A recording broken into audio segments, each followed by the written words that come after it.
You may be seated. Good morning, everyone. We'll proceed with our next witness.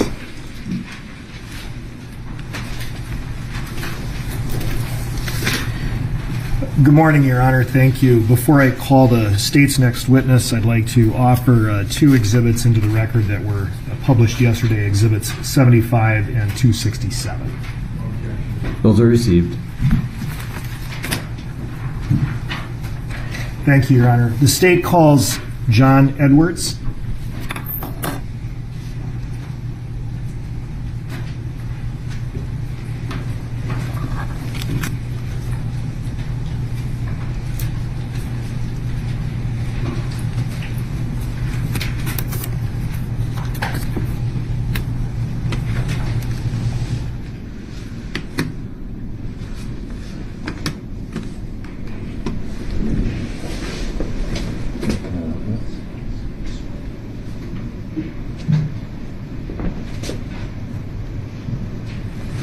Stand there for a second.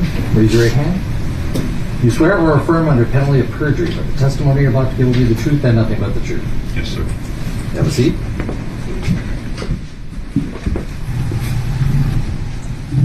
And if you wouldn't mind, we have been having witnesses remove their masks. If you're comfortable with that, we prefer that so we can hear you a little better. Absolutely. And if you could pull up a little bit to the microphone. Right. And start by stating your full name, spelling each of your names. My name is John Curtis Edwards, JON-CURTISEDWARDS. Mr. Thank you, Your Honor. Good morning, sir. Good morning. Would you please tell the jury your occupation? Minneapolis Police Sergeant. How long have you held that position? 2007, so approximately 14 years. Not as a sergeant, but as a police officer for 14 years? Yes, sir. All right. So you started as a police officer in 2007. Did you start with the Minneapolis Police Department? I started as a cadet in the cadet program. All right. But that was your first 2007. job in law enforcement? Yes, sir. Right? Okay. You started as a cadet. Describe that experience, if you would. The cadet program is a curriculum designed for those who have graduated college from accredited college to undergo more criminal justice and law classes, as well as partake in skills, as well as various scenario-based simulations pertaining to law enforcement. It's a curriculum designed with the end goal of becoming post-certified by the Post Board. And the post is the Police Officer Standards and Training Board, is that right? Correct. Okay. And that's how you get your license to be a police officer in the state of Minnesota, correct? Correct. After obtaining that, you can be a officer, a licensed peace officer in the state of Minnesota. And you occasionally take... Sorry, you pull up just a little bit. Oh, yes. Not a That problem. doesn't move very well, unfortunately. All right. Thank you. All right. Do you occasionally take continuing education credits to keep your license current? Correct. You do that as part of in-service training, is that right? Correct. Okay. So after you graduated from the academy and became post-certified, what was your job duties?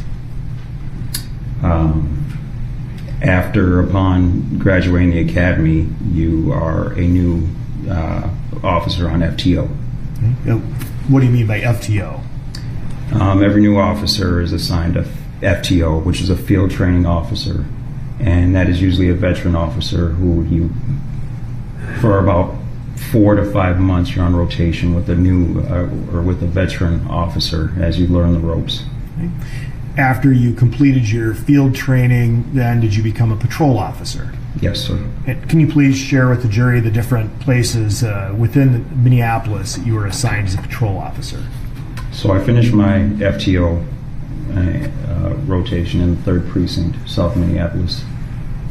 From there, I went and was assigned to the 5th Precinct, and that is also South Minneapolis, located off of 31st and Nicollet, where I was a patrol 911 responder. And I primarily worked the night shifts. I worked middle watch shift and our dog watch shift. Our dog watch shift just pretty much means overnights. We started at the nighttime and the shift ends when the sun comes up. So my journey started on the night shifts in the 5th Precinct. Now, through the course of your MPD career, you've been assigned to different units or teams, is that right? Yes, sir. One of those was a community response team, is that right? Yes. I did approximately maybe a year and a half in our CERT team, community response team.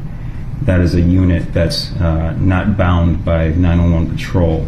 That is a unit that's primarily focused on crime patterns that are happening within that precinct. So we did a lot of burglary suppression, robbery suppression, prostitution, things of that nature that were highly focused on specific crimes in that precinct. You've also been assigned to the community engagement unit, is that right? Yes, sir. And could you describe what that unit is? Let me take some water for this. So I was in the community engagement unit for approximately 2 years. Now that unit was a unit that derived from former President Obama's 21st Century Policing Initiative, which pretty much means more community-oriented policing. And that unit that I was a part of was primarily focused on the specific needs of the community. So I worked directly with members of the community, things of like neighborhood watch organizations, a lot of meetings, but it was specific to specific needs of the community, and we weren't 911 patrol. Okay. And after you finished that assignment, you mentioned that your current rank is that of sergeant, is that right? Yes, sir. Okay. On leave right now. And you had to take a test to be a sergeant and then get selected, correct? Yes, sir. And so now you're a patrol sergeant. Where are you currently assigned? I'm on leave right now. Prior to that, immediately prior to starting your leave, what precinct I was were you assigned to the 3rd Precinct dog watch shift, the overnight shift.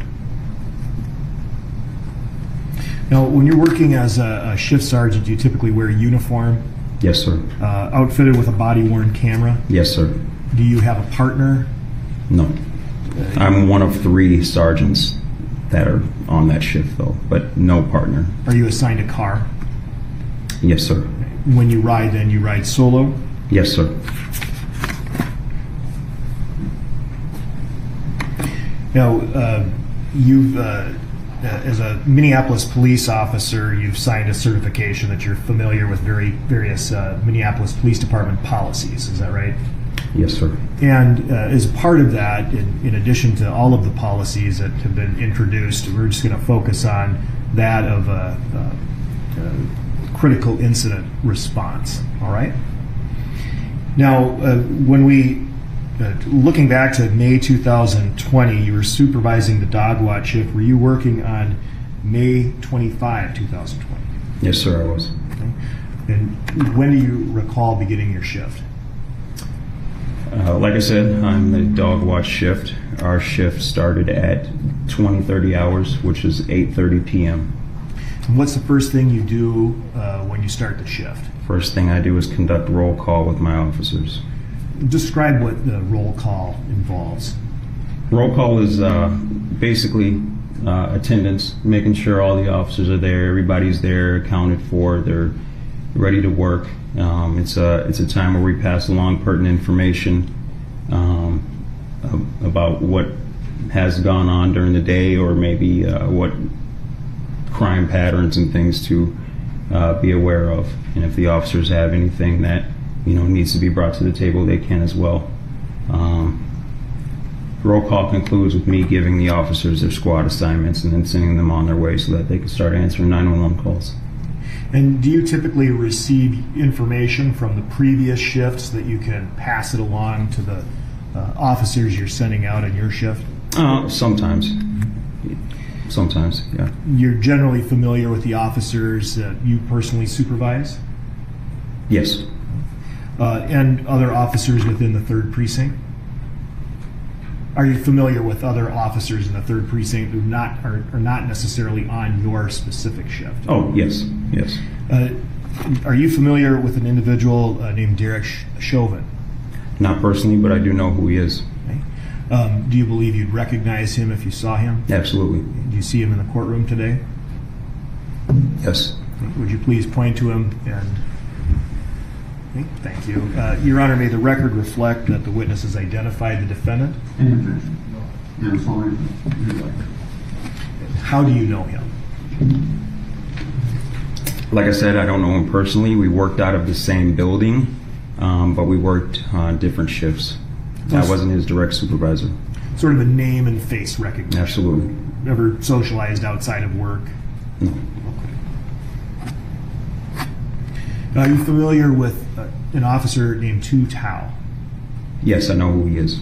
Right. Is it the same nature, basically the same type of relationship as the defendant? Yes, we worked out of the same building, but we were on different shifts. And Thomas Lane? Yes. How would you describe your relationship with Thomas Lane? He was also on the mid-watch shift, but Thomas Lane did do a rotation when they were new on my shift, and I believe he was on my shift for about a month when he was, I think it was probably his 2nd month on the job. Have you ever interacted with him outside of a work setting? No, sir. And Alexander King? Him as well. Same relation. He and Officer Lane were both on my shift for approximately a month, and I believe that was also his 2nd month of being on the job. So I'd like That was to... while they were on their FTO rotation. They rotate between different shifts. Thank you. Yeah. I'd like to then bring you back to that roll call on the date of the question. Did you receive a telephone call around roll call time? I believe the phone call was shortly, just as roll call concluded, yes. And who was that phone call from? I received a phone call from Sergeant Pluger, who was the mid-watch sergeant. Do you recall what Sergeant Pluger, let me back up. Did Sergeant Pluger give you information that you relied upon to take further steps in your duties that night? Yes. Okay. What did Sergeant Pluger tell you? Sergeant Pluger informed me that he was at the hospital at that time, and he was with a male that he described may or may not live. Later on in the night, I found out that that male was Mr. Floyd. He said he was down there at the hospital. He asked me if I would be willing to respond to the incident location of 38th in Chicago because he was tied up at the hospital at the time. He asked me if I would respond down there just to make sure, just in case we had to secure that area and make contact with any of his officers that were there on scene still, because this was had the potential to be a possible critical incident. Can you describe then what you mean by critical incident? Usually an incident, an officer-involved incident where either the officer or somebody else has died, or an officer or somebody else has suffered great bodily harm that later led to death. And based on your knowledge of Minneapolis Police Department policy, what is supposed to happen if there is a critical incident with the crime scene and with the participants? A crime scene is supposed to be secured, which means locked down, and that is for the purpose to preserve any evidence that is there. The involved parties or the involved officers usually are chilling and awaiting escort sergeants so that they can be escorted to an interview room downtown. Appropriate notifications are made. IA homicide, if you will. The upper administration, the area is canvassed, which just means there's a designated amount of officers that are searching the area looking for any witnesses that can give a synopsis of what they saw. And then we wait for the investigators to get there, car 21, and pretty much wait for further information from some of the superiors. Do you take any steps with respect to body-worn cameras and ensuring that those are activated? Absolutely. What do you do? And ensure that everybody's body-worn cameras are active and running at all times. And in this specific case, did you take steps consistent with the procedures you just outlined? Yes, when I arrived on scene, yes. At this time, I'd like to publish Exhibit 1. After you got off the phone with Sergeant Kluger, did you go directly to 38th in Chicago? I told Sergeant Kluger that I didn't mind going down there. I just had to gather some of my things and then I'd head down there. So I believe I got down there to 38th in Chicago at about 9:35 p.m. is when I arrived there. Were you wearing your body-worn camera? Yes. And it was activated? Yes. Can you please describe the scene as you recall it when you arrived?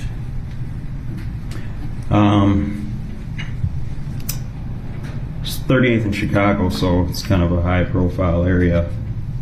38th Street and Chicago Avenue are both major thoroughfares in South Minneapolis. When I arrived, the only people that were there were Officers King and Lane, it seemed. There wasn't very many other people around when I arrived there. Now, you indicated that your body-worn camera was activated, and prior to testifying today, you've had an opportunity to review various still photographs taken from the footage of your body-worn camera. Is that right? Yes. And at this time, Your Honor, I'm going to offer Exhibits 81 through 95, which are images taken from Sergeant Edwards' body-worn camera. Any objection? 81 through 95 inclusive are received.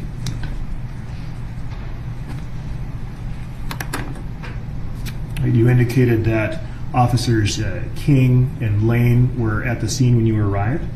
I did. Publish Exhibit 81. Do you recognize the individuals in this photograph, Exhibit 81? I do. And who is this individual? It's Officer Lane. And this? It's Officer King. Can you tell the jury what, if any, interaction you had with Officers Lane and King when you arrived? When I arrived there, I was met by Officer King first. First thing I did was I told him, hey, if your body-worn camera is not on, turn it on now. He did.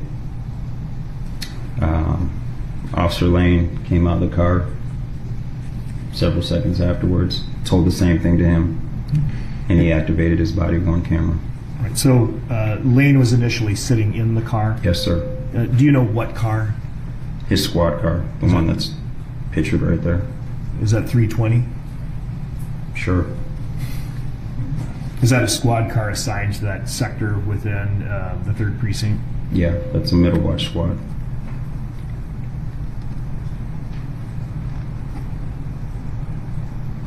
After you instructed both officers to activate or make sure their body-worn camera was activated, did you tell them anything else they needed to do? Yes, I asked them where they had interaction with Mr. Floyd. They told me that they interacted with him on the sidewalk there by their squad car. They also told me they interacted with him on Chicago Avenue, right in front of the Cup Foods store. And based on those statements, then, did you direct them to place crime scene tape around the area to preserve the scene? Yes. So with that information, I was able to gather where the incident occurred, and then I instructed them to place crime scene tape around the area so that we could preserve any potential evidence that was there. First, I'm going to ask to publish Exhibit 82. All right, what do you see in this photograph? That appears to be Officer King putting up crime scene tape. And publish Exhibit 1. Do you have one of these up there, little stylus? Yeah. If you could use that to just roughly outline the area that will show where the crime scene tape was put up generally. Okay, so generally,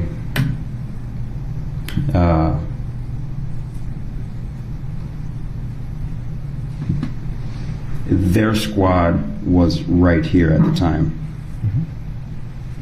This is different. Their squad was here. Mr. Floyd's vehicle was right here. I had them encompass this whole area. So crime scene tape was around that whole intersection, encompassed the entire intersection. At the time you were having them do this, were there any other officers in the area at the time, or was it just King and Lane? At that time, I believe it was myself, King, and Lane, but I had other officers from my shift responding to the area because I knew we were going to probably have to lock down that area. So you asked the other officers to Yes. arrive? That wasn't something that was arranged before? No, And the purpose I of- asked for additional officers. Let's try not to talk over each other. Oh, I'm sorry. No problem. No problem. All right. And that was for the specific purpose of keeping the area secure? Yes, sir. Okay. If you would clear that, Your Honor.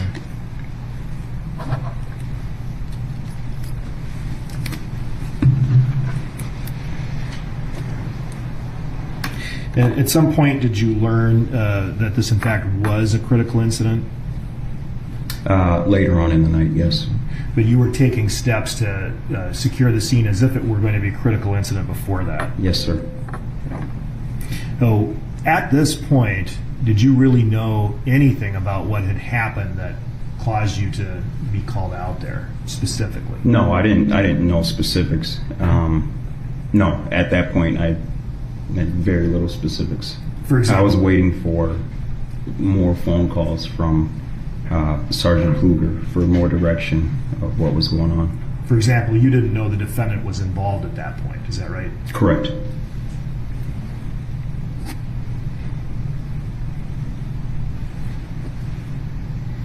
You had a brief interaction and conversation with King and Lane, is that right? Yes. Based then on what they told you, you took some additional steps. Were you able to then communicate with the other officers that you had directed to come to the scene to provide them direction? Yes. What did you ask the other officers to do? A number of the officers I asked to canvass the area. As I explained before, that just means pretty much go door to door, see if there's any potential witnesses that may have been there when the incident occurred, and obtain a synopsis of what they saw, and to get their name and information. It's just searching for any potential witnesses and getting their story. If we could publish Exhibit 83, another image from your body-worn camera, you see some of the other officers from your shift who you called to help you with the scene. Yes, sir. I'm going to ask you to just identify some of the folks in the picture. We'll start, of course, here. Who's that? It's Officer Lane, Right. And this individual? Officer Nerling, Okay. And this person? it's Officer Cape, This person? Officer Oaks, And this person? and Officer Areola. And Officer Areola was a fairly new officer at the time? Yes, sir.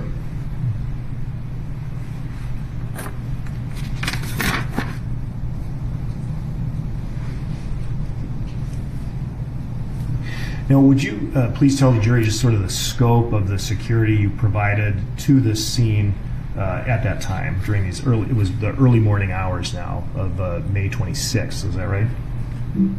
Yes, sir. What did you do?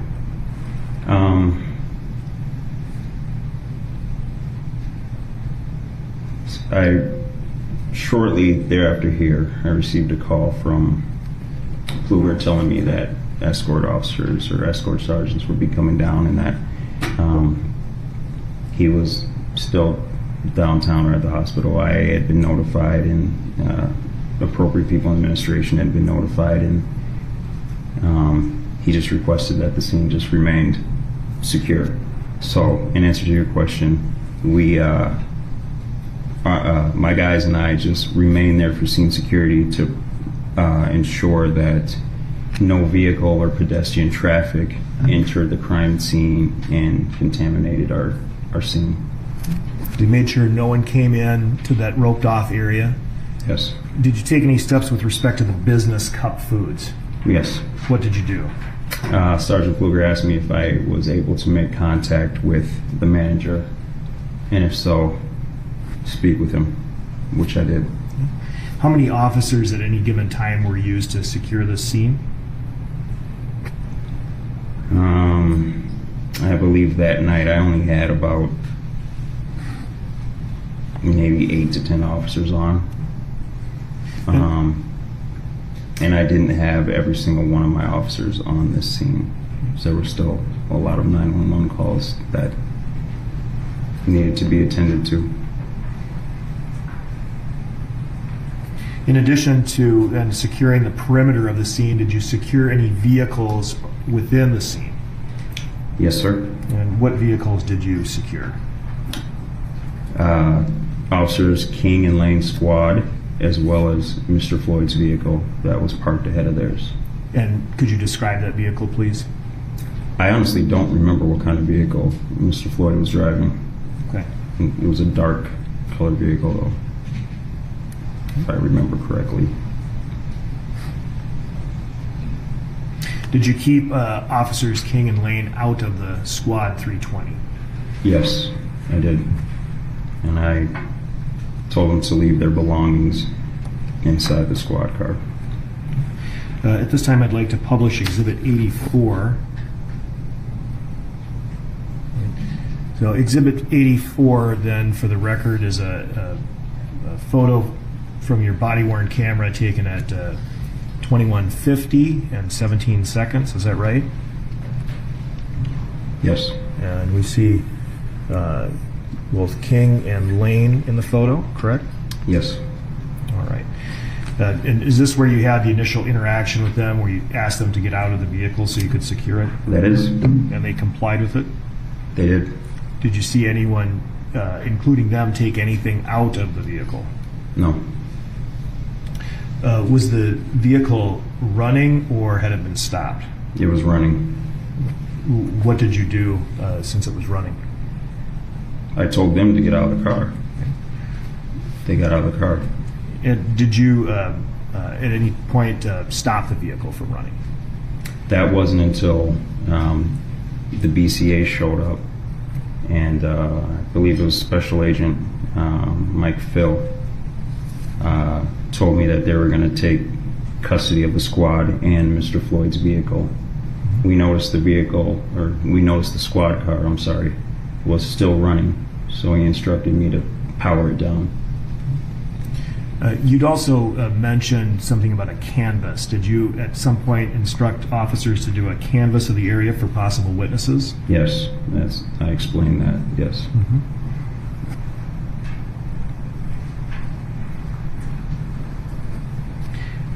And what, since you didn't know much about what had happened, what were you asking the officers to look for? Anybody that may have been in the area at the time that the incident occurred. We knew that the incident occurred before we got to work, so I guess we were just trying to get lucky. Maybe there was somebody still there that was willing to talk to us, or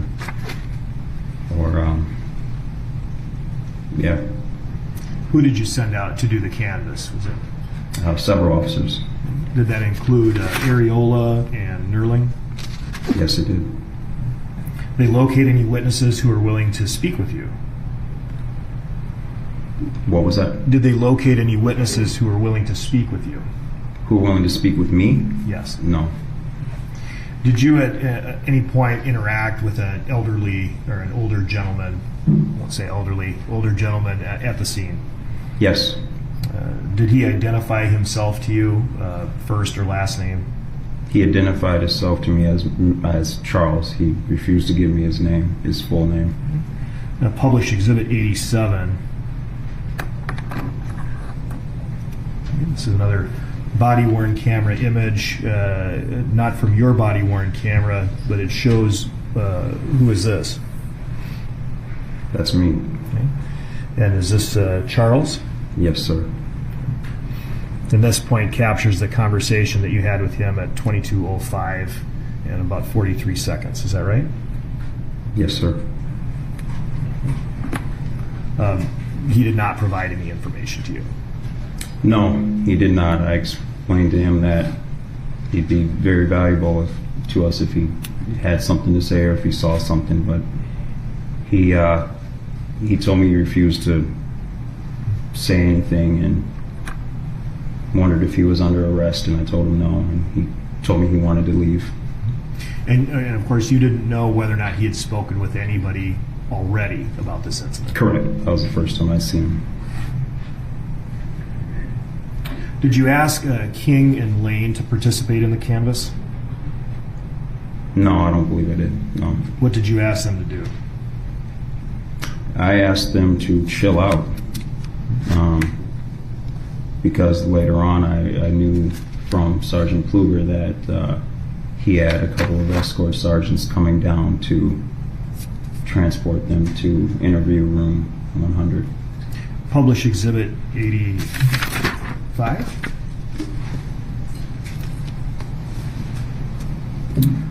All right, looking at Exhibit 85 from your body-worn camera at 21:51:25, you see officers Lane and King.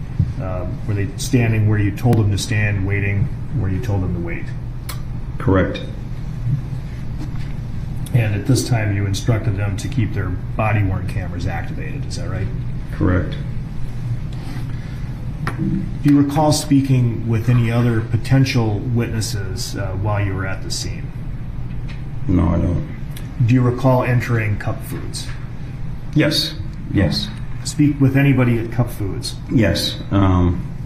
Like I said before, Sergeant Pluger asked me to see if I could make contact with the manager there at Cup Foods, and I did, and I spoke with him. Publish Exhibit 86. Right, this is an image from your body-worn camera at 21:54:32. Who is that individual? I do not remember his name, but he is the manager there at Cup Foods. And did you learn whether or not he was a witness to the interaction between the police and George Floyd? He said he didn't witness anything. I had a brief conversation with him. Now, when you arrived, you testified that you had taken control of the scene, right? As the sergeant, you were the ranking officer there. Yes, sir. At some point, did another ranking officer arrive at the scene? Yes. Lieutenant Zimmerman from Homicide arrived at the scene shortly after, as well as Sergeant Dale. Publish Exhibit 88. Right. And I know that that's a little hard to see, but can you identify the people in this photo? That's myself, and that's Lieutenant Zimmerman. When did he arrive approximately? If you could take the cutout out.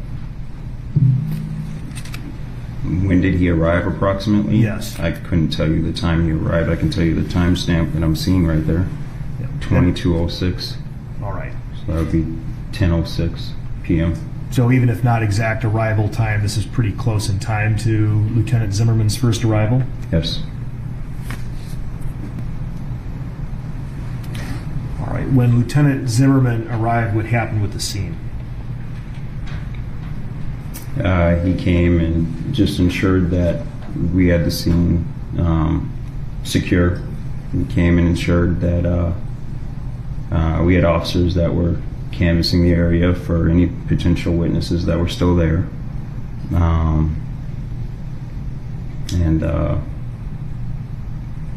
Yeah. Did you see Lieutenant Zimmerman interact with either the involved officers, Lane or King? I don't recall seeing him interact with Lane or King. Did you Might impart to Lieutenant Zimmerman any information that you had gathered about the scene or potential witnesses to that point? Can you ask that question again? Sure. Did you tell Lieutenant Zimmerman what you did up to that point to get him kind of caught up on the scene and the witnesses and what steps had been taken? Oh, yes. All right. Did he direct you to take any further steps now he's a lieutenant, so I suppose? More canvassing of the area, and also he wanted more officers there at the scene. Did he confirm that the scene itself was secured? Yes. And that the squad was secured, 320? Yes. And that Mr. Floyd's vehicle was secured? Yes. You said there was another officer there, a Sergeant Bob Dale. What is Bob Dale assigned to? He was there. He came with Lieutenant Zimmerman. Bob Dale's from homicide, is that right? I believe so. And then with this being a critical incident, this was going to be handed over to the Bureau of Criminal Apprehension, correct? Well, at that point, we still didn't know if this was indeed a critical incident, but I was going under the assumption that it was, it's better safe to go that way than not. And because of that, there were some steps taken to ensure that when this was handed off, it would be handed off in a manner that it could be taken over with smoothly, correct? Yes. So it was, did either Dale or Zimmerman make a suggestion to you about having a crime scene log? Yes. All right. What did they ask for? They just asked if a crime scene log had been started, and I tasked Officer Areola with that task. Crime scene log is just a log of names of officers and personnel that entered the crime scene. And did you see Officer Areola start compiling a crime scene log? Yes. Publish Exhibit 89. You can see this Officer Areola here. Yes. And he appears to be holding something. Is that right? Yes. Is that the crime scene log? I believe so.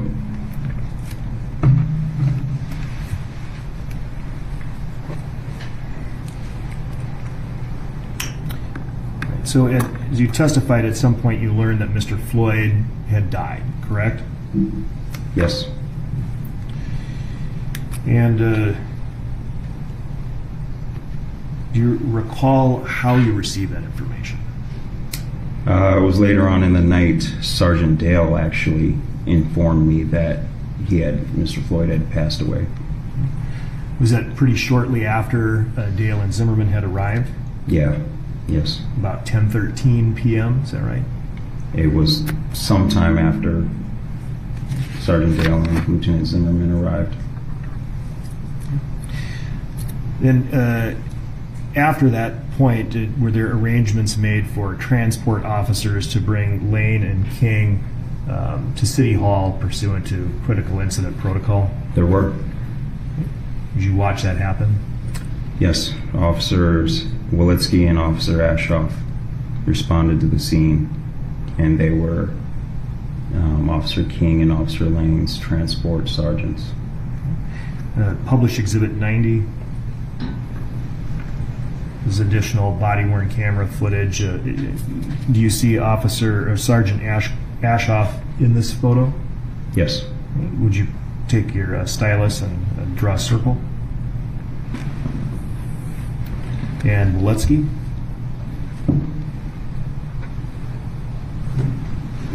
I don't see Waletsky in this photo. Was this so according to the timestamp, 22/18/14? Is that right? Correct. Okay. And that was around the time that the transport officers arrived, and I'm assuming the transport would have happened fairly shortly after that. Correct. And they transported Lane and King to, was it room 100 within City Hall? Room 100. And was it about shortly after that, about 15 minutes or so later, that the BCA took over the scene? Yes, I was notified by Lieutenant Zimmerman that the BCA is on their way and they'll be taking over the scene. So we were requested, me and my guys were requested to just stay put for scene security. Do you recall when the BCA arrived? I don't remember what time they arrived, no. Show you Exhibit 91. Do you remember the name of the agent who was involved? Yes, I believe his name was a Special Agent Michael Phil. Can you tell the jury what you see here in Exhibit 91? Who are those people? That appears to be Special Agent Michael Phil standing alongside Lieutenant Zimmerman. Right here? Yes. And that's at 2300. Is that right? Correct. That's the approximate time then that the BCA took over the scene? Approximately. You saw Special Agent Phil have a conversation with Lieutenant Zimmerman. After that conversation took place, did you have a conversation with Lieutenant Zimmerman? I believe I had a conversation with both of them afterwards. Okay. Brief interaction. When did Lieutenant Zimmerman remain at the scene after the BCA took over, or did he leave? Well, he came up to me and just told me pretty much that it's in the BCA's hands now, and they'll be here, and just to ensure that myself and my officers remained on scene for scene security until the BCA tells us they're done with their job and that we can take down the crime scene tape and leave. Publish Exhibit 92. And is this Special Agent Phil? Yes, that is. During the period of time you were speaking with him and getting instruction on what to do with the scene? Yes. Did he ask you to do anything with Squad 320? Yes. What did he ask told you? me that they were taking custody of both the squad and Mr. Floyd's vehicle. And we noticed that the squad was still running. He asked me to open it up and power it down, which I did. Did you remove anything from the vehicle? No, sir.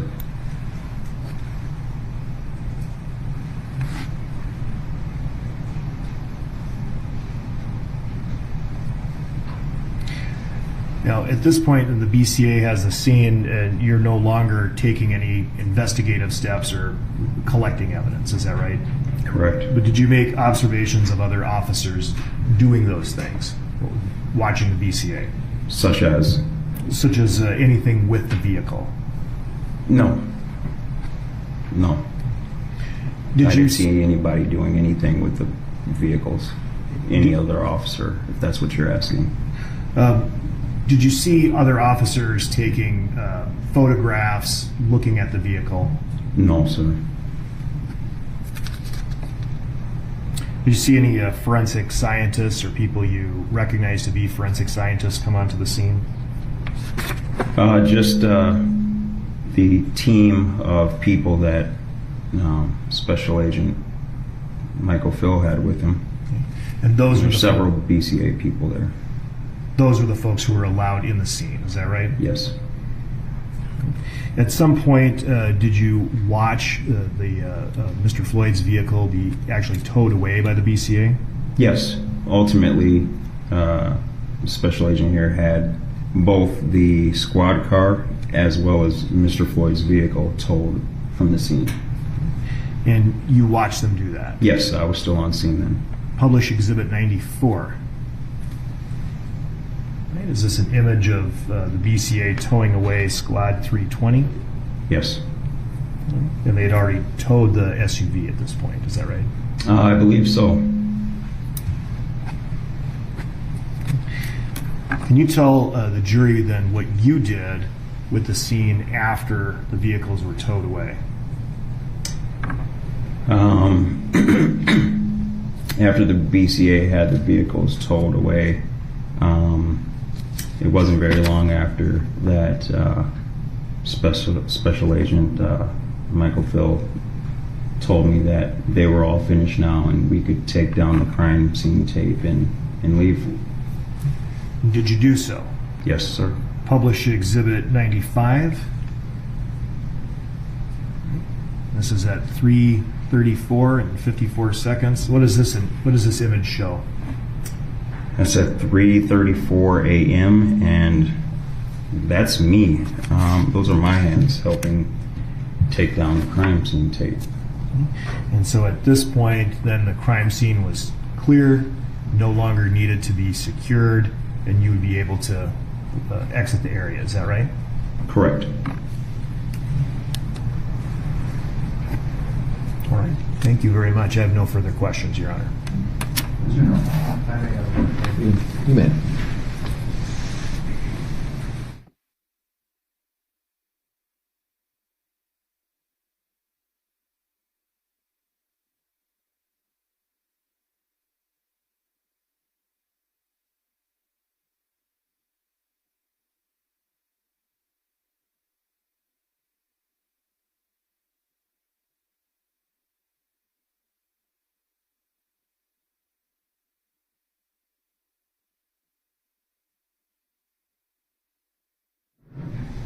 I have no questions for the jury tonight. Thank you. Thank you, Sergeant. You may step down. Thank you.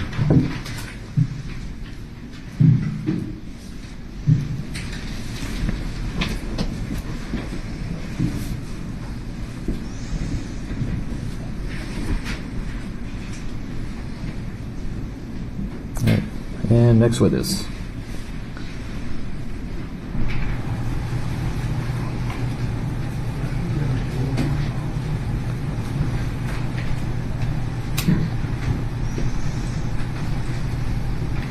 Your Honor, the state would call Lieutenant Zimmerman to the stand.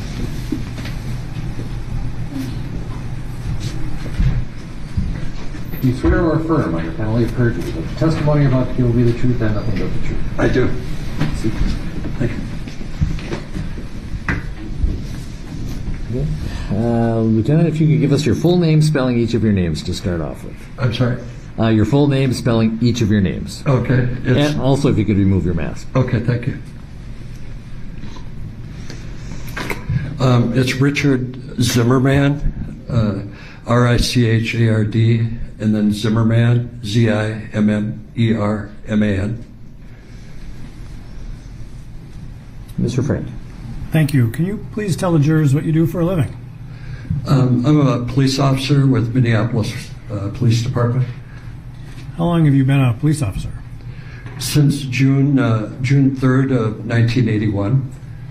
And all that with Minneapolis? No, the first 4 years, from 81 to 85, I worked for the Fillmore County Sheriff's Department in southeast Minnesota. What did you do there? I was a patrol deputy responding to 911 calls. And so then it was, 1985 that you started with Minneapolis? Yes, I had the weekend off and started in Minneapolis in June 5th of 1985. And are you a licensed peace officer in the state of Minnesota? Yes, I am. When did you first obtain your license? I'm sorry? When did you first obtain your license? June 3rd of 1981.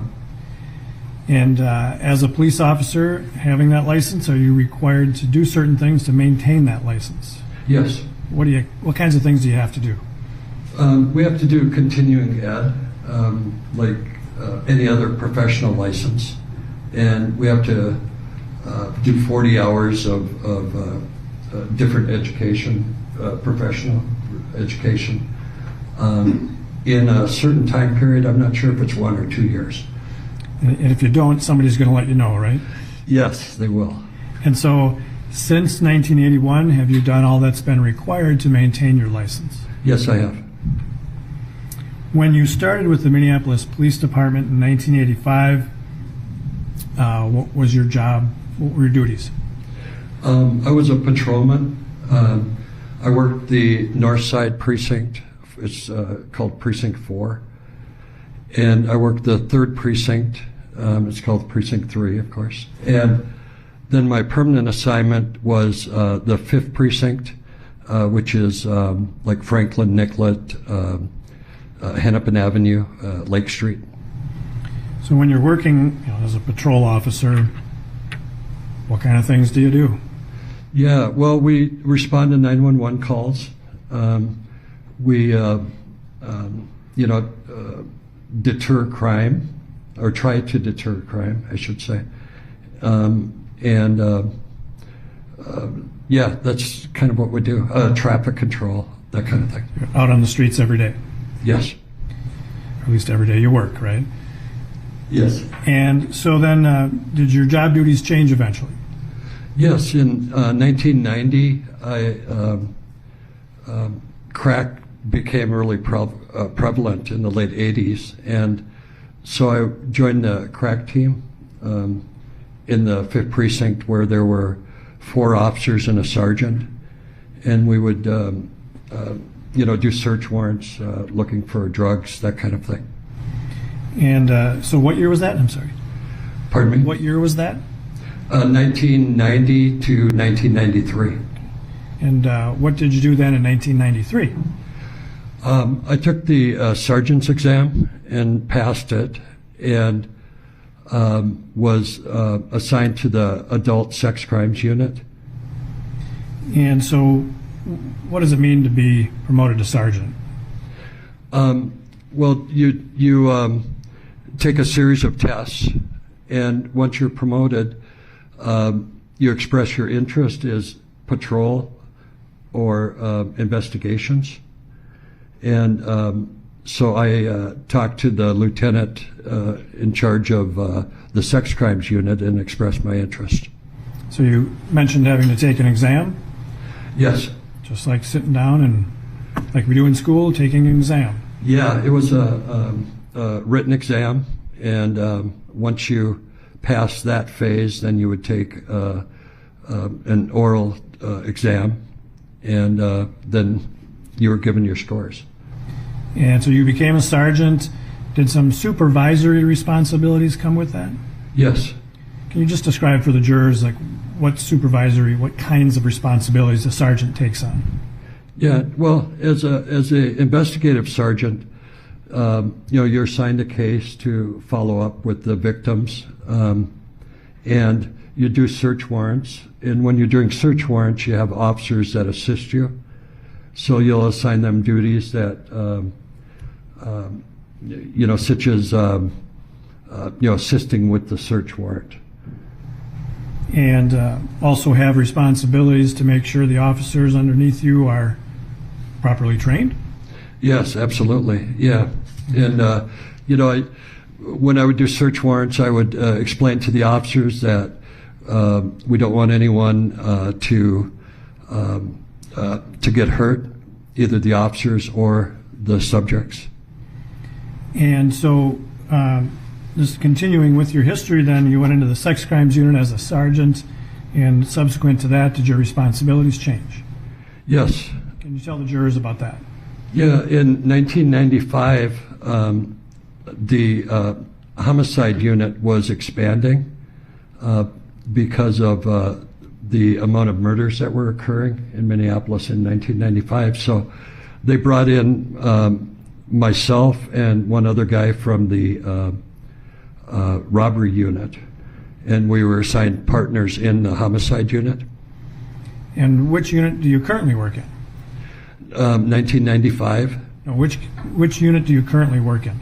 Oh, yes, I'm sorry. The homicide unit.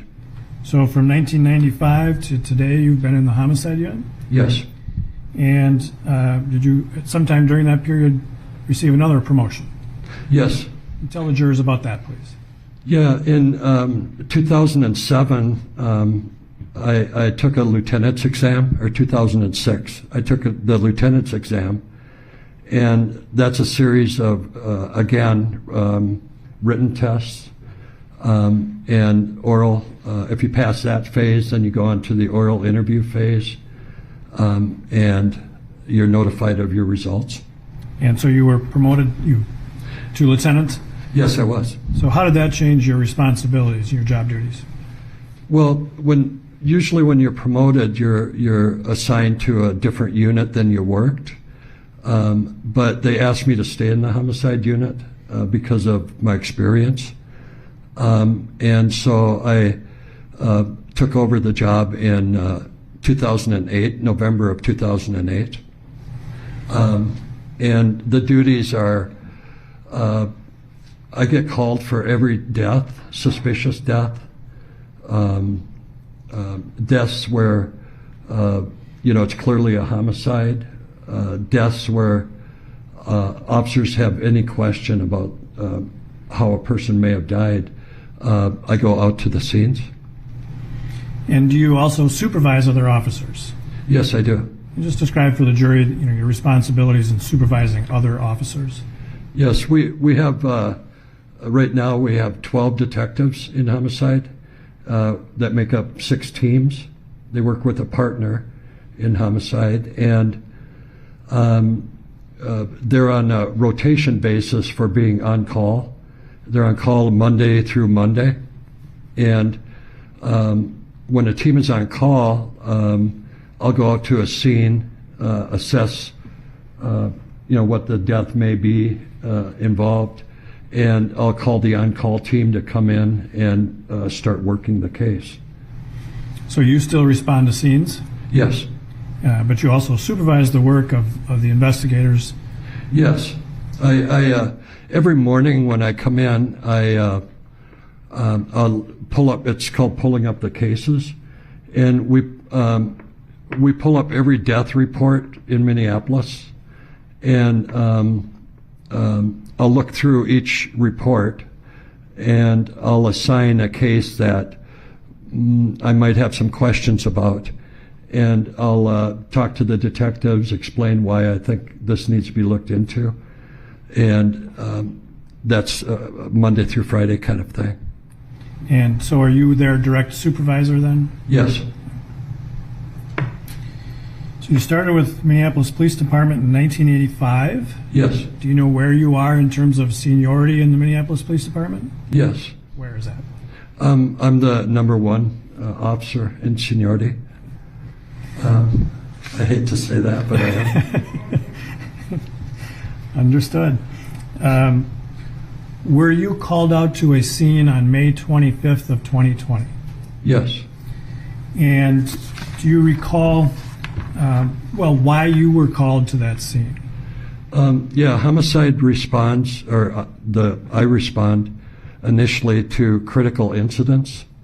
And a critical incident can be anything from a death to a serious injury of either officers or the public. And so I was called in on this one. So were you technically on duty at that time?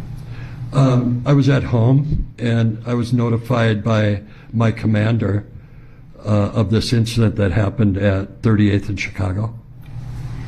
And so then did you respond to that scene? Yes. And do you recall about what time it was that you arrived at the scene? It was a little bit after 9 p.m. And the location of 38th in Chicago, were you familiar with that location at that time? Yes. Fair to say no stranger to calls of violent incidents at that intersection? Yes, absolutely. And when you arrived, can you just describe for the jury what you first saw when you arrived at that location? I arrived on 38th Street, and I parked on the southwest corner on 38th Street. I I saw yellow tape up, we call it, it's crime scene tape, around the intersection. I saw Sergeant Edwards, who I know from work, on his cell phone. And I saw two officers, and he was like in the middle of the scene, kind of. And then I saw two officers standing on the southwest or the southeast corner of the intersection. And did you then approach those two officers? Yes, Sergeant Edwards appeared to be busy on the phone, so I just walked up to the two officers. And I'm going to show you, well, we had an opportunity before court to show you a piece of body cam footage, shows you approaching the scene, correct? Yes. And that appeared to be a true and accurate representation of your approach to those two officers. Yes, it is. And that reflects the time as well. Yes. Your Honor, I would offer Exhibit 96. Any objection?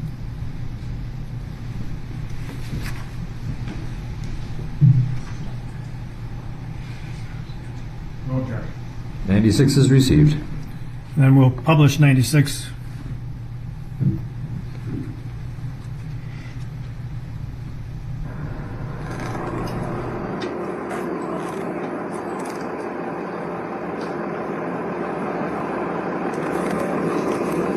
I'm going to pause here just for a moment if I could. This is the intersection of 38th and Chicago, Yes. and it looks like the time reflected here is 21:56. Yes. So for those of us who have difficulty with that kind of math even, what is the real time that we would call? Yeah. It's 4 minutes to 10. Okay. So it was a little closer to 10 when you arrived? Yes. All right. And there is an individual, I know it's dark and it's kind of hard to see, but do you know who the individual is in the crosswalk there? I don't know. Okay. And all right, let's continue.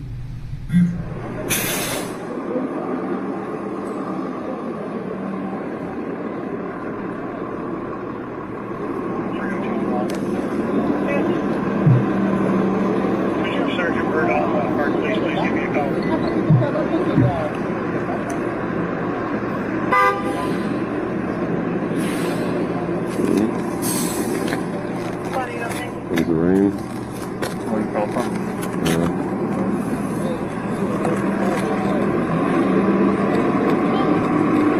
I want to stop right here if you could, please. And just for the record, at 21:56:53, you see across the intersection there appears to be a person walking towards us. Yes. And do you know who that is? That would be me. All right. And we'll continue, please.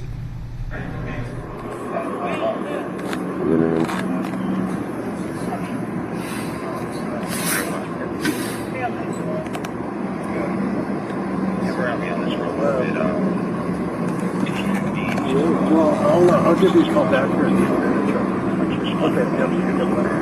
How you doing, Lieutenant? What's going on? All right, you can take that down. So it appears that you came to the scene in street clothes, right?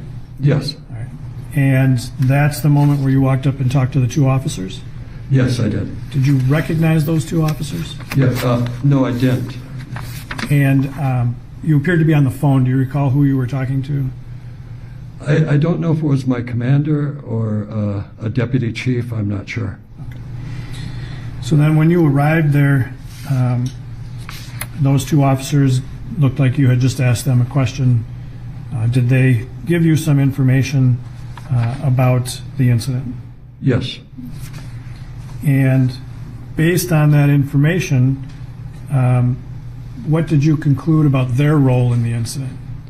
There's a thing that we call involved officers and non-involved officers. And based on what they had told me, I determined they were involved officers. And why would it be important to distinguish between involved and non-involved officers? Well, if you're an involved officer,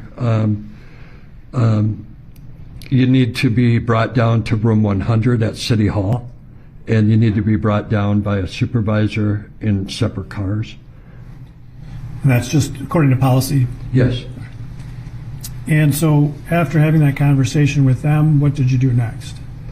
I I talked to the sergeant, I believe, Sergeant Edwards, and told him that we needed some more people out here. He told me another sergeant was on his way, and I told him that we needed to get these two guys downtown. And which sergeant, you remember, I'm sorry, which sergeant that was? I'm sorry? Which sergeant that was you talked to? I don't remember. Okay. Was it Sergeant Edwards? I believe that's who I first talked to. Okay. And so showing you Exhibit 90, if we could please. And this is a photograph for the record of 2218. This is you speaking on the phone at that time, correct? Yes. All right. And so here you're still dealing with things at the scene, is that right? Yes. All right. And so we can take that down, I guess, thanks. The sergeant that you talked to, what kinds of things did you ask that sergeant to take care of? I asked the patrol sergeant to arrange to have the two involved officers brought down to room 100, and that we needed some more officers at the scene. And why did you think you need more officers at the scene? To search for any possible witnesses or video. And so then, after having that conversation, what did you do next? I had called in two of the sergeants from homicide, the on-call team, to assist me. And as you were doing that, did you undertake any other actions to try and identify things that might be helpful for the investigation? Yes. Like what? If you stand in the center of the intersection and you'd look for, first of all, you look for video cameras that may be hanging from different buildings, or in this case, milestone cameras. What is a milestone camera? It's a city camera that's set up in different areas of the city, and they can be monitored to help us deter crime or to help if a crime occurs. And being familiar with that location, did you believe there was a milestone camera at that intersection? I knew there was, yes. Okay. I'm going to show you Exhibit 1. You recognize what's in that photograph? Yes. And what is that? That's the intersection of 38th and Chicago. Do you know, can you show the jurors, if you want, you can write on the screen, there should be a little stylus there in front of you, where that camera is located?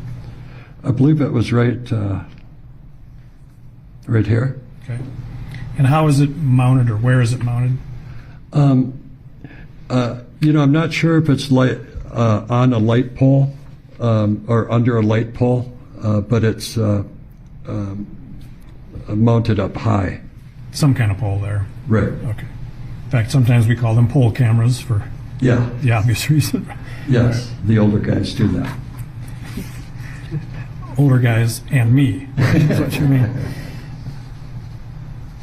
When you were at the scene, did you learn more about the condition of Mr. Floyd, the subject? I did. Could you recall when, in your time there, you learned about that? It was after Sergeant Dale arrived. And so Sergeant Dale, one of the sergeants you called in to assist? Yes, Sergeant Bob Dale is one of the homicide teams that I called in. And so this was after you had arranged the transport officers? Yes. And what did you learn about his condition? That Mr. Floyd had died. And were some decisions made about what would become of this investigation based on information? Yes. And what was decided? That the BCA would be in charge of the investigation, the State Bureau of Criminal Apprehension. And when that decision is made, what's the role of Minneapolis police at that scene? Well, First, it's to support the BCA investigative team with whatever they might need that night. And also it's to secure any witnesses that we may find to see if they would be willing to talk to the BCA. Also, it's when you're at a scene, trying to locate any video cameras again and filling in the BCA agents that arrive. And in fact, at some point, did BCA agents arrive? Yes. And when they arrive, just describe a little bit for the jury what the process is and upon their arrival. Yeah, the BCA agent generally or specifically in this case? Just generally. Yeah. When the BCA arrives, they'll come up to you for a briefing, and you tell them what you have at the scene, what you've learned, and where people are at. You know, like in this case, the officers were brought to room 100, that kind of thing. And then you tell them, or you ask them what help they might need. And then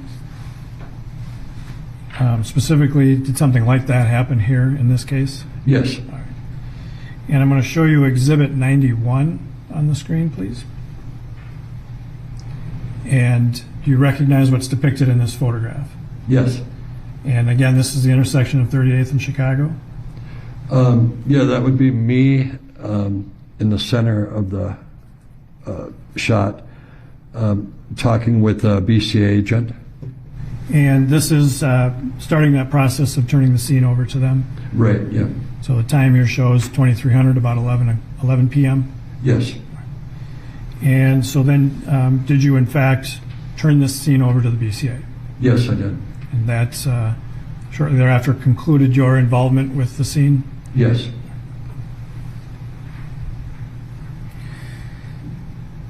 You talked earlier about the training you need to do to maintain your peace officer's license, correct? Yes. And as a Minneapolis police officer, you know, where do you get that training from? Well, we'll get it from our training unit. We'll also get it from outside sources, you know, different schools that are being put on, some that are specific to homicide, some that are, you know, a one-day course, some may be a 2-week course, that kind of thing. Does that training include instruction on the use of force? Yes. And how often do you get instruction on the use of force? Once a year. And how many officers have to go through that use of force training every year? Every officer on the police department. That includes the guy who's number one in seniority? It includes me, yes, absolutely. And when you, well, let me ask it this way. Are there also Minneapolis Police Department policies about the use of force? Yes, there is. And are you required to be familiar with those policies? Yes, you are. And when you do that use of force training, does it cover the policies as well? Yes. Do you also do some physical activity, taking people down and rolling around? Yes, we have a mat that we use at our SOC center, and it's like a huge wrestling mat. And are you familiar with the use of force continuum? Yes. Is that part of the Minneapolis Police Department use of force policy? Yes, it is. Can you just describe in general what that means to the jurors? Yeah, so basically the use of force continuum is guidelines, or it's policy actually, that we have to follow. And it's when, for instance, when you arrive at a scene, no matter what the scene, the first level, the lowest level, would be just your presence at a scene in uniform. The next step up may be your verbal skills that you've learned to help diffuse a situation or learn information about whatever the situation is. The next step would be like a soft technique, escorting the person by their arm, that type of thing. The next level would be a hard technique. That's where you would use your, you maybe have to use your mace or handcuffs, that kind of thing. And finally, the top level on the continuum is deadly force. And so those levels change, how, under what, or for what reasons might that change? Yeah, well, if you're, say you arrive at a scene and somebody's pointing a gun at you or shooting at you, of course you go to the top level, and that's how they may change. So it's relative to the threat. Right, yes. And are there different kinds of force that officers can use? Yes. And have you ever, in all the years you've been working for the Minneapolis Police Department, been trained to kneel on the neck of someone who is handcuffed behind their back in a prone position? No, I haven't. Is that, if that were done, would that be considered force? Absolutely. What level of force might that be? That would be the top tier, the deadly force. Why? Because of the fact that if your knee is on a person's neck, that can kill him. And in your training with the Minneapolis Police Department, over the years, have you received training on restraining people? Yes. Including the use of handcuffs?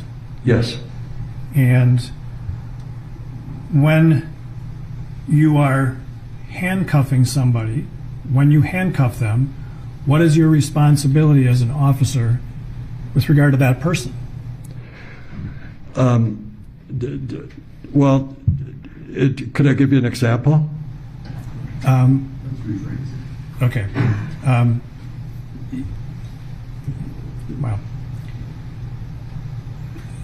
let me ask you this again. If you, as an officer, according to the training, you handcuff somebody behind the back, what's your responsibility with regard to that person from that moment on? That person is yours. He's your responsibility. His safety is your responsibility. His well-being is your responsibility.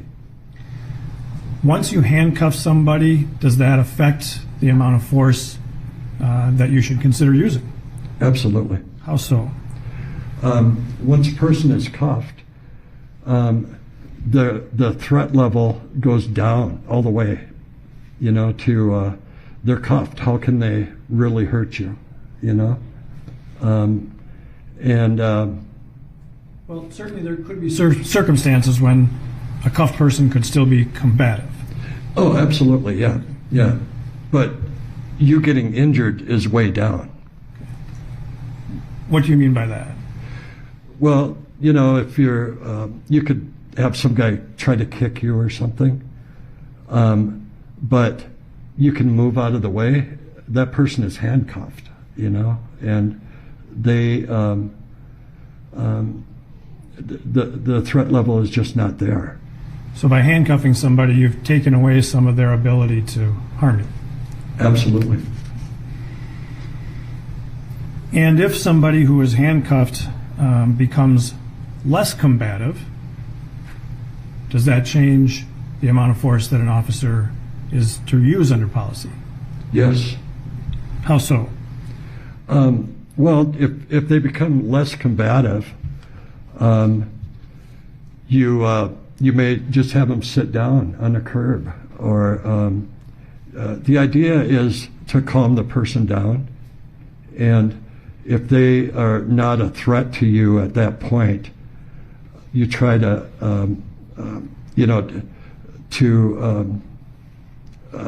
help them so that they're not as upset as they may have been in the beginning. In your 30 years of training with the Minneapolis Police Department, in your experience, have you been trained on the prone position? Yes. And what has your training been specific to the prone position? Well, once you secure or handcuff a person, you need to get them out of the prone position as soon as possible because it restricts their breathing. When you handcuff somebody behind their back, well, as part of training, have you been handcuffed behind the back? Yes. And have you been trained on what happens to individuals when they're handcuffed behind the back? Yes. So when somebody is handcuffed behind their back, how does it affect them physically? It stretches the muscles back through your chest, and it makes it more difficult to breathe. If you put somebody in the prone position, well, is it well known, this danger of putting somebody in the prone position? Sustained. How long have you had training on the dangers of the prone position as part of a Minneapolis police officer? Since 1985. And is it part of your training regularly to learn about keeping somebody in the prone position? Yes. And what has the training been with regard to the prone position?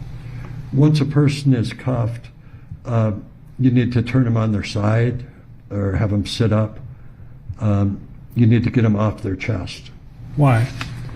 Because of as I mentioned earlier, your muscles are pulling back when you're handcuffed. And if you're laying on your chest, that's constricting your breathing even more.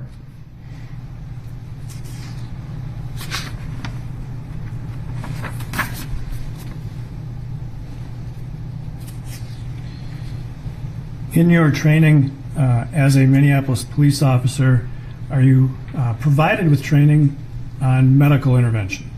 Yes. I assume you're not, taught to be paramedics, but you receive some level of training. Yeah, we're first responders, I think, is what our category would be.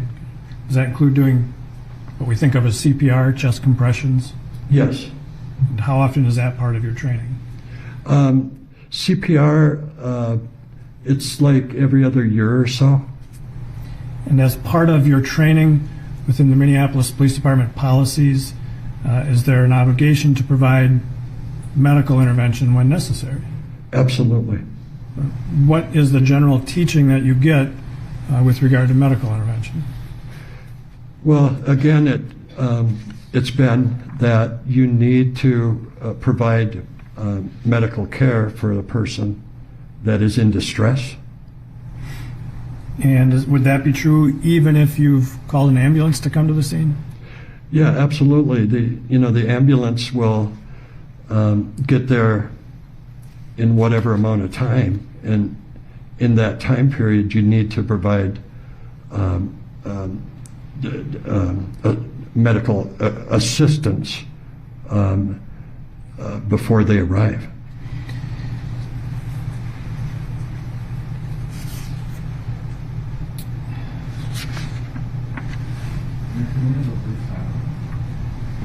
Why don't we take our mid-morning break?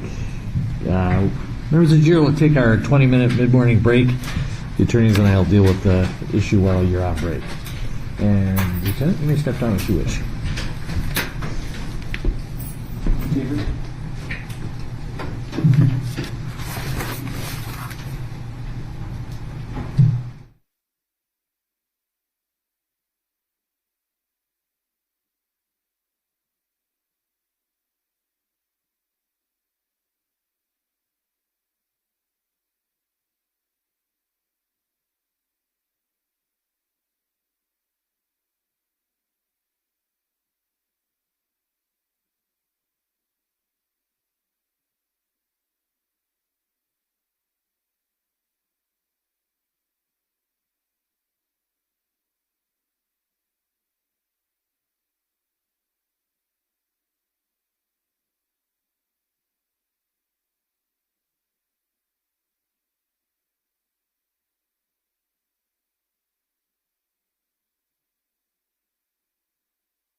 Just a reminder, you're still under oath.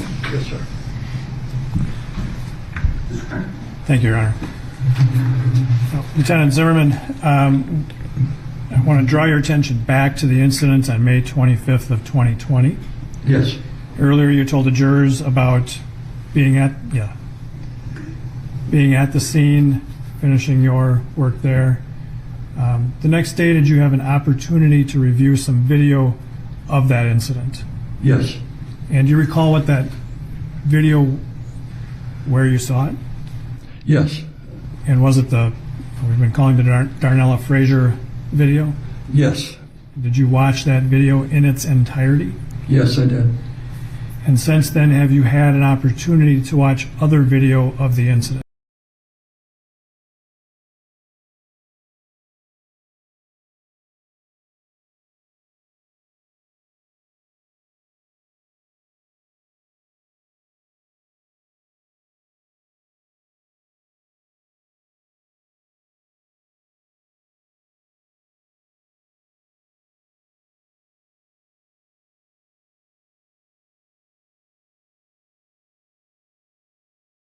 With his knee on Mr. Floyd's neck, correct?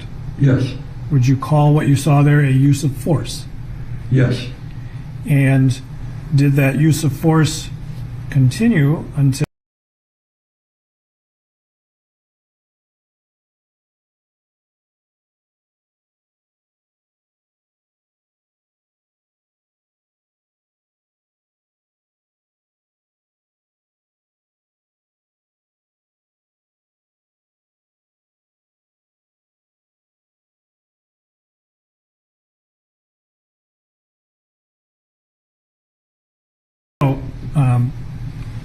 based on your review of the body-worn camera videos of the incident Yes.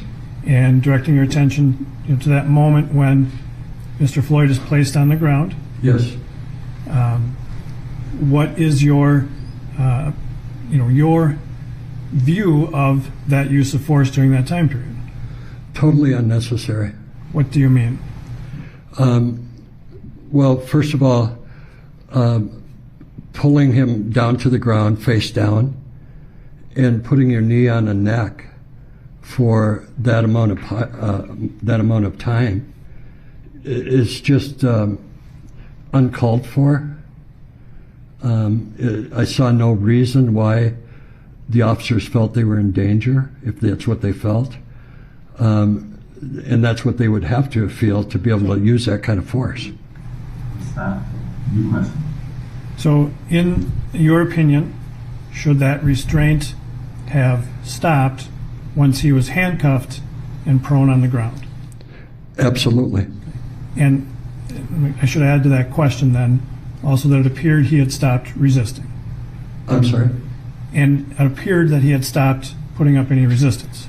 Absolutely, I would stop. I have nothing further, Your Honor. Mr. Nelson.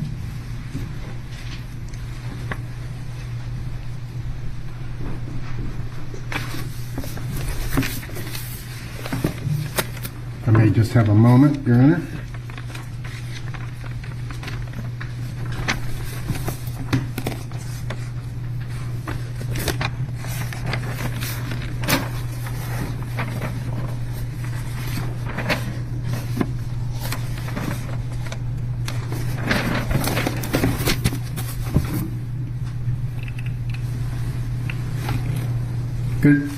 Good morning, Lieutenant Zimmerman.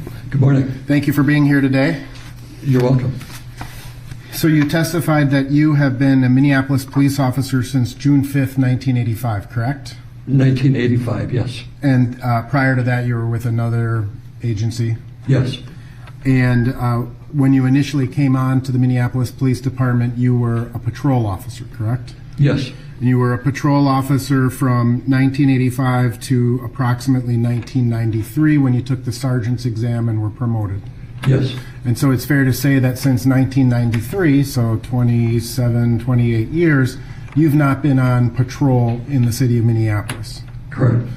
Your assignments have been investigative in nature, correct? Yes. And generally speaking, an investigative role is more of a follow-up type role, right? Yes.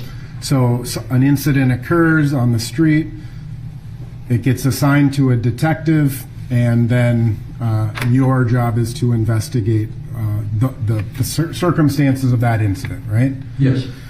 And so it's fair to say that since 1993, you've not, other than perhaps for ceremonial reasons, you've not worn a uniform on a daily basis. Well, I don't know if I would call it ceremonial. Well, I had to wear a uniform. You have to wear a uniform from time to time, but your daily role is as a plain clothed police officer, correct? Yes. And you're not out patrolling the streets, making arrests, things of that nature. No. All right. And it's fair to say then that your experience with the use of force of late has been primarily through training. Through what? Your training. Yes. All right. Meaning you're not out actively, other than perhaps arresting a homicide suspect, you're not out actively patrolling and arresting people for less serious offenses. No. Right. And so you describe the use of force continuum as including mere presence being a type of the use of force, right? Yes. And so when you arrive on scene as a lieutenant in the homicide unit, that is a use of force, right? If people know I'm a lieutenant, yes. Or if they know you're a police officer, perhaps. Right. And then you described like soft techniques like escort holds, things of that nature, right? Yes. And I'm assuming that in the last, since 1993, and you were promoted to sergeant, you've handcuffed some people in that time frame. I have. Right. When's the last time you got in a physical fight with a person? About in 2018. Okay, so it's been a couple of years since you've been in a physical fight with a person? Yes. All right. And so you would agree that the use of force as an investigator is, or the higher levels of force as an investigator, is less likely than a patrol officer? I'm sorry, I don't understand your question. I'll rephrase it. The frequency with which you have to use higher levels of force as an investigator doesn't happen all that often, right? Correct. And so your experience generally as a use of force or involving the use of force is primarily in this annual what's called defensive tactics training, right? Yes. And the defensive tactics training is one of the requirements you need to use or to complete in order to maintain your license as a police officer, right? Yes. And you would agree that, or I'm presuming that since 1985 until the present day, tactics have changed as a police officer. Some tactics have changed, yes. Right. And it's fair to say that you are not a trainer in the Minneapolis Police Academy relevant to the use of force, correct? That's correct, yes. You do not teach other police officers defensive tactics? No, I don't.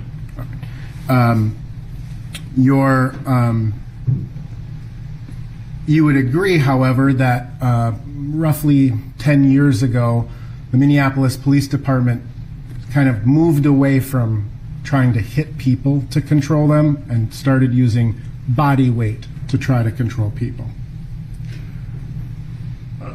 I don't think I would agree with that. Okay, so you think that, I mean, within the arsenal, so to speak, of a police officer, it's as common to punch or strike someone in the use of force as it is to just use what are called takedown moves or body weight pins? Yes. Okay, and that's been throughout your entirety of your career? Yes. Okay, and so, and you're basing that again on your experience as just going through the defensive tactics requirements? Right. All right. And again, as a lieutenant and the #1 senior officer in the Minneapolis Police Department, I'm presuming that your understanding of the use of force involves the Minneapolis Police Department policies on the use of force, right? Yes. And the Minneapolis Police Department policies are designed, at least based on your understanding, to address the legal requirements for the use of force. Yes. And so there are factors, correct, to determine whether or not a use of force is proportional, reasonable, things of that nature, right? Correct. And what we look at in any particular case is the totality of the circumstances. Agreed? Yes. So there's lots of different information that a police officer has to use in order to determine the level of force to be used under which circumstances. Yes. Agreed? Yes. Now, in terms of the Minneapolis Police Department, are you familiar with the Minneapolis Police Department's critical thinking or critical decision-making model? Yes. And you would agree, I'm assuming again based on a long career, that an officer is constantly taking in new information, and that information will affect the decisions he or she makes, right? That's correct. And would you also agree that the training that you received initially as a police officer is probably a lot different than the academy now? Yeah, yes. Right. Obviously, the available tools that officers have are a lot different today than they were in 85, 90, 95. Yes. Body cameras, they didn't exist when you first became a police officer. That's correct. Tasers were not a thing either, right? No. You carried a gun and some handcuffs and kind of old school cop, right? Yes. Now, in terms of the decision making of a police officer, would you agree that there are certain pieces of information that officer has that affect his or her decisions on the use of force? Yes. And some of that information is very immediate, kind of low-level information. Agreed? Yes. So, for example, what just happened with this particular suspect, right? Yes. Is this suspect under the influence of a controlled substance, or is he sober? Yes. Right? What are you looking at in that moment through your own eyes, right? Yes. That's the officer's experience in any situation, right? Right. You look at other things that may be hazards or threats in the immediate vicinity, correct? Yes. So you're going to assess, are there people watching? Are there people videotaping? Are those people happy or angry, etc., right? Yes. You're going to look at what we would refer to as scene security, right? Yes. You have a responsibility as a police officer for your partners who may be close to you, right? Yes. You have a responsibility as a police officer for all of the people in the immediate area, right? Yes. And so scene security is kind of trying to keep it as tight as possible and keep everybody in the area safe. Agreed? That's correct. Everybody. In turn, you were asked a series of questions about your an officer's medical responsibilities. I'm sorry. You were asked a series of questions about your medical training and an officer's medical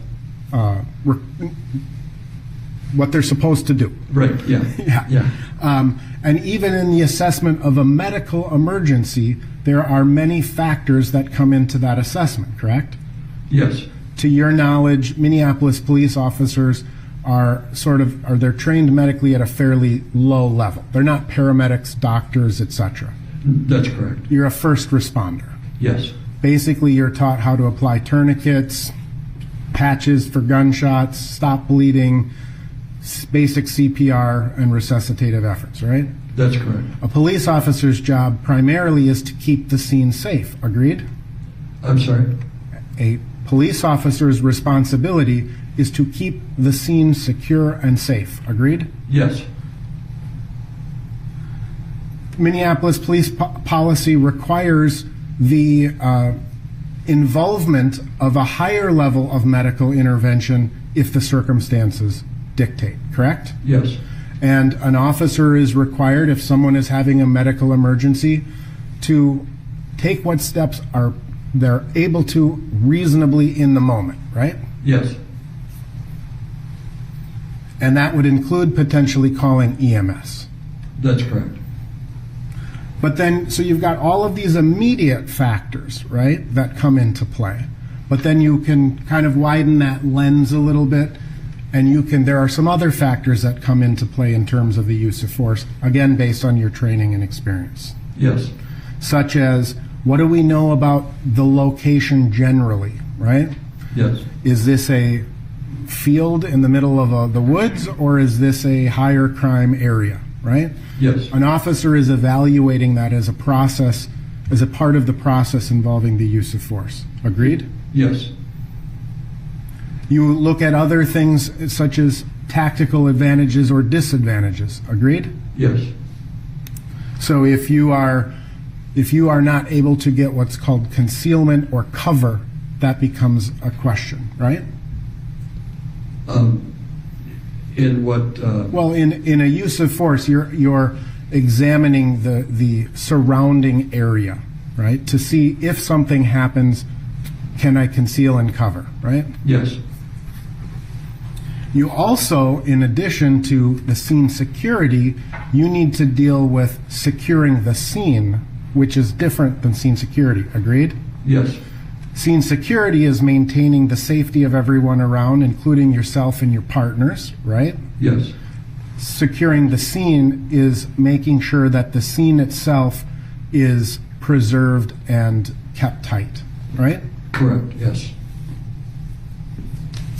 And in fact, a police officer's responsibility and part of the use of force determination is to prevent or avoid the use of force against other people. Agreed?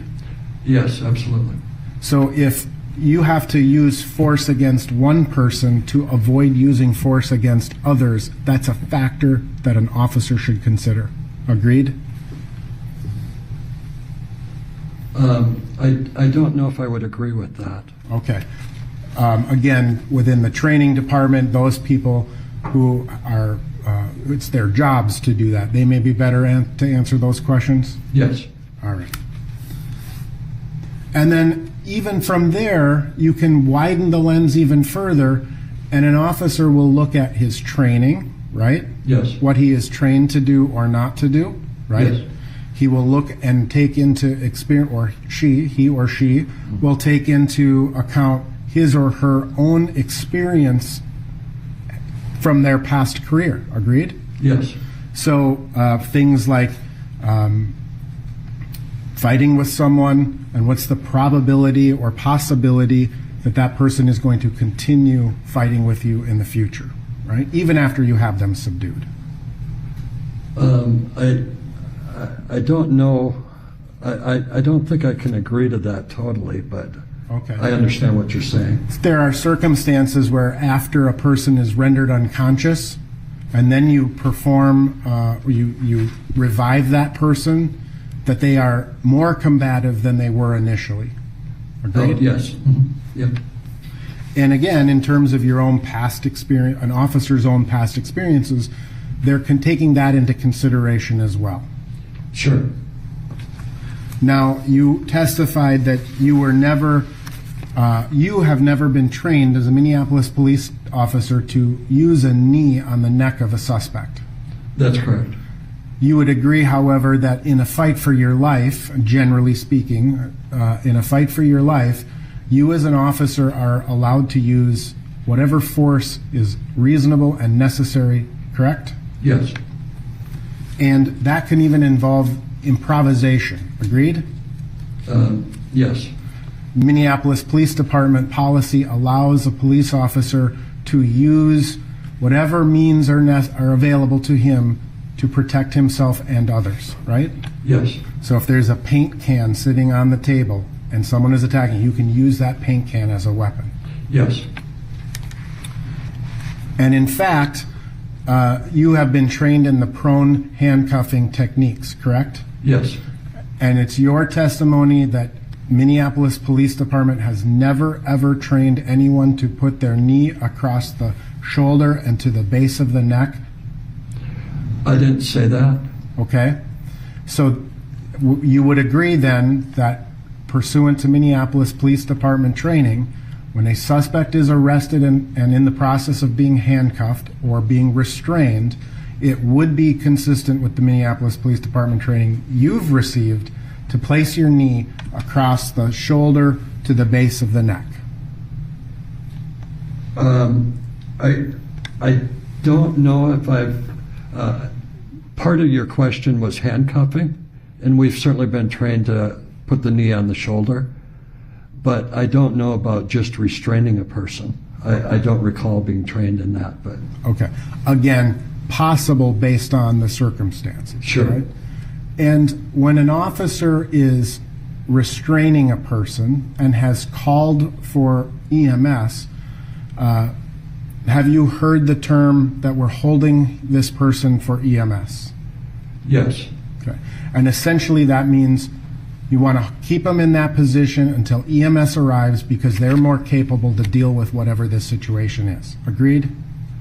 No, I don't think I would agree with that. Okay. How would you describe the term hold for EMS? Hold for EMS is that you are holding him for EMS or her. And sometimes people are held for EMS in a restrained position. Agreed? Yes, sometimes, yeah. Now, you also testified that once a person is handcuffed, the threat, I think you said, is gone. It's at the lowest threat level, right? Yes, that's correct. Now, that obviously, a person who's handcuffed can still pose a threat, right? I suppose they could, yeah. So an officer who is even though he has someone handcuffed, that person could continue to kick the officer. Yeah, I suppose, yeah. That person could continue to thrash his body around. Agreed? Sure. And part of the reason police officers restrain people is for that person's own safety. Agreed? Absolutely, yeah. Now, it also presumes that the handcuffs were placed on correctly, right? Yes. Sometimes in a struggle or an attempt to handcuff someone, handcuffs aren't placed on properly and they can pop open or be too big for a suspect, right? Yeah, I don't know if I've ever seen them too big, for a suspect. Sometimes they're too tight. Okay. But if sometimes in the process of handcuffing someone, one handcuff goes on, thereby giving the suspect a potential weapon if he were to break free, right? Yes. Or she, for that yes. matter. And officers have been attacked with their own handcuffs, in your experience, right? Oh, yeah. Yes. So you would agree that the use of force is a dynamic series of decision making based on a lot of different information. Absolutely. And it's based upon a lot of information that is not necessarily captured on a body camera. Agreed? Yes, that's correct. The body camera is only so effective to show what the body camera sees and not what the officer sees. That's correct.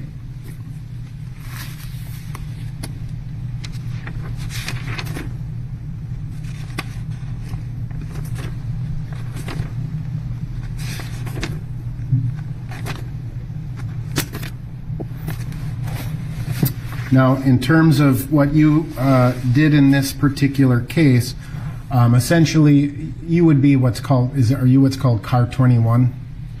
Is that the homicide unit? And I may no, it's not. Car 9? I don't know. No. You're just homicide. There's some car associated with homicide, right? Yeah, yeah. What car is that? We would be car. Well, it would be like car 112 or 108 or 110. Okay. That kind of thing. All right. So you got called, or you were made aware of this incident back on May 25th of 2020. You understood it to be a critical incident, correct? Yes. And it is Minneapolis Police Department policy to turn over the investigation of any critical incident, or the majority of critical incidents, we should say, to the Bureau of Criminal Apprehension, right? Yes. And that is to avoid any potential conflicts between the involved officers, right? Yes, that's right. And so your role, you heard this call came out, and you kind of self-assigned to show up here? Yes. And you did that because you wanted to make sure the scene was secure, right? Yes. To make sure that the officers who had responded to the scene were doing the things that they should be doing in connection with a critical incident. That's correct. Such as roping off or tying off the tape, or taping off the scene, I should say, right? Putting up crime scene tape? Yes. Yes. Not permitting citizens to come wandering through the scene, right? Yeah. Yeah. Canvassing the area, I think you said. And ultimately, your role in this particular case was limited to a couple of hours of time, making sure those things were done, and until BCA agents arrive and you handed off the scene, right? Yes, that's correct. All right. And it was not until later that you were asked to review the body-worn cameras of the officers and consider the use of force, right? Yes. And it would not be within your normal role or job duties to do such a use of force analysis, right? That's correct. I have no further questions. Redirect.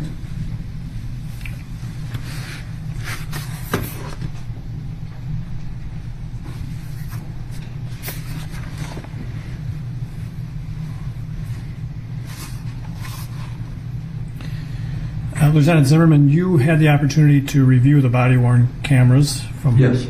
officers involved. Yes. Did that also capture the bystanders on the sidewalk during the incident? Yes. Was there something about that group of bystanders that, in your assessment, was sort of an uncontrollable threat to the officers at the scene? No. Would there be a way, or, well, I mean, I ask it this way. Would there be other ways for officers to deal with bystanders? Yes. And could that include calling for backup? Yes. Would the presence of multiple officers at a scene be a relevant fact for an officer to consider when using an amount of force on a handcuffed and restrained subject? No. It shouldn't be. Well, but if there's some concern about the crowd, would it be relevant that there were other officers already at the scene? Oh, I see. Yeah. No, it doesn't matter, the crowd, as long as they're not attacking you. The crowd really shouldn't have an effect on your actions.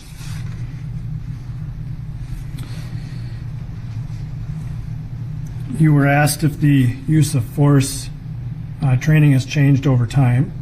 Yes. Okay. But you still get the most up-to-date training every year when you go to the use of force training. I do, yes. And you were asked about, has the academy changed since you went to the academy? Yes. And you haven't been through the academy since then, correct? Right, yeah. But you have some familiarity with how the academy trains new officers. Absolutely. And do you think that academy training provides appropriate training for officers? Yes, it should. And would provide the most up-to-date training on the use of force for Minneapolis officers that take the academy type training? Yes.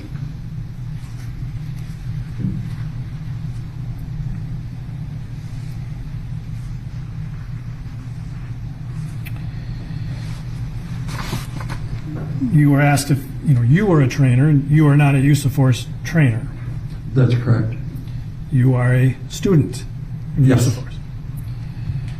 And but it's your testimony that based on all the training you go through every year, it's well known that the prone position is dangerous. Absolutely, yes. Doesn't take a trainer to be able to say that. You've learned it. Yes, And that's been something that's been trained repeatedly. absolutely. That hasn't changed.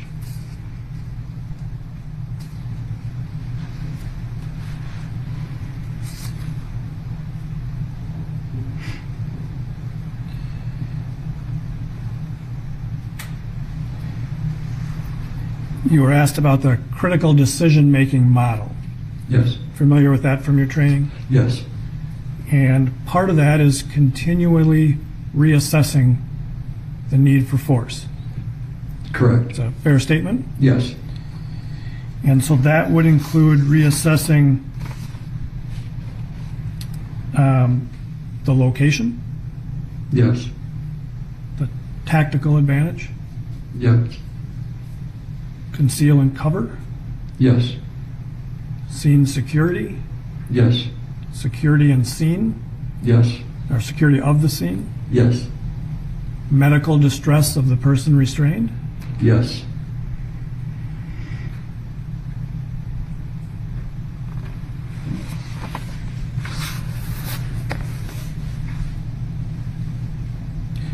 When you watched the body camera videos, did those videos capture those types of circumstances relative to the restraint of Mr. Floyd?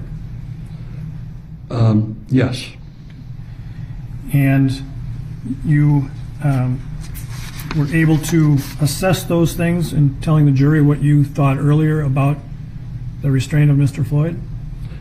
I am. When you watched those videos, at some point during the restraint, did you see Mr. Floyd kicking the officers? No, I didn't. It may have happened initially, but after that, did you see any kicking? No, none.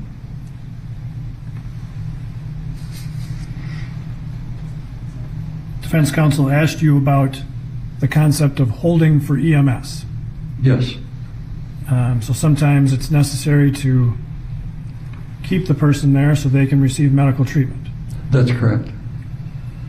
Does holding for EMS excuse an officer from providing medical attention that they've been trained to provide? No, it doesn't. Does holding for EMS excuse officers from continuing to use this decision-making model about the use of force? No, it doesn't. Does holding for EMS excuse officers from using other resources like other officers at the scene to No. deal?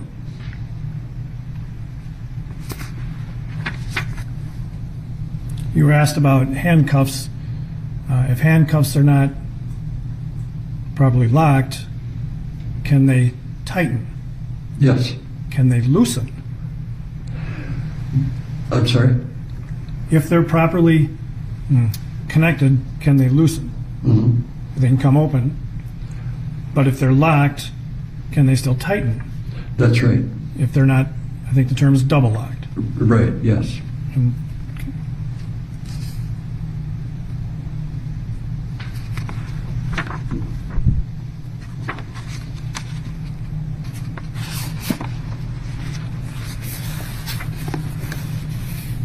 based on your review of the body cams, did you see any need for Officer Chauvin to improvise by putting his knee on Mr. Floyd for 9 minutes and 29 seconds?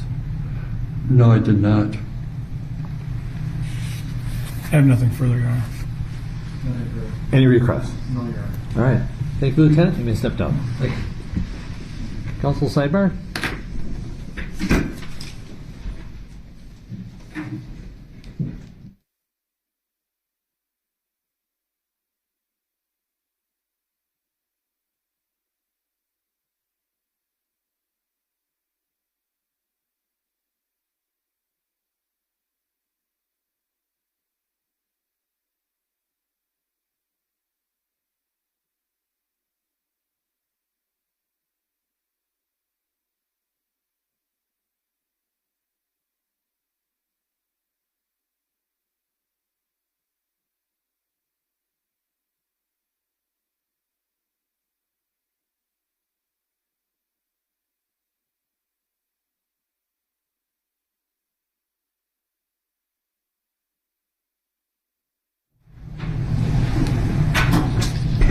Right.